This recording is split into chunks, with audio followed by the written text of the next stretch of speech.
último año y medio en varias ocasiones y siempre para temas que creo sinceramente que nos interesa mucho a las dos comunidades, gallegos y asturianos, primos hermanos. Hay una relación, como todo el mundo sabe, de intercambio entre Asturias y Galicia, pues prácticamente diario, mucha gente que cruza ambos lados de las comunidades y muchos intereses, conjuntos muy importantes. Estaba el presidente Barbón junto con el presidente Bañueco a principios de año en Santiago para defender conjuntamente el corredor atlántico de mercancías, todo lo que tiene que ver con demografía, todo lo que tiene que ver con financiación autonómica.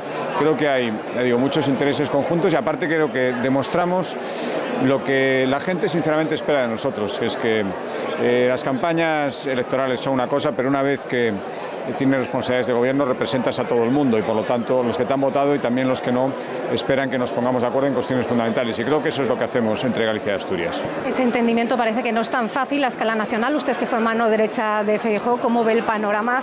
¿Cree que lo tendrá difícil? Bueno, a ver lo que pasa a partir de ahora. Es verdad que las elecciones han arrojado un panorama muy complejo, eso no lo niega nadie.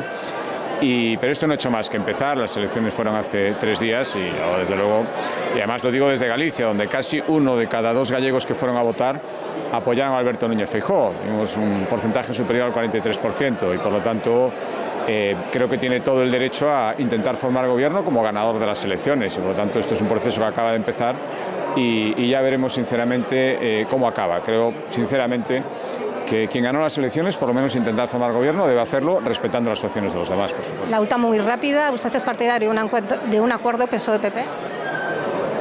Sí, yo creo que es muy difícil decirlo y sobre todo a día de hoy sinceramente creo que es hacer política ficción, pero probablemente es lo que mucha gente espere, pero bueno, he visto actitudes y respuestas, es decir, desde el Partido Socialista. Yo tengo que hablar, en este caso como presidente del Partido Popular de Galicia, que sinceramente lo veo muy difícil. Ojalá que fuera posible y ojalá que el segundo partido más votado entendiera que una alianza con el partido que ganó las elecciones probablemente lo entenderían muchos españoles, pero sinceramente no veo al Partido Socialista a día de hoy en esa actitud.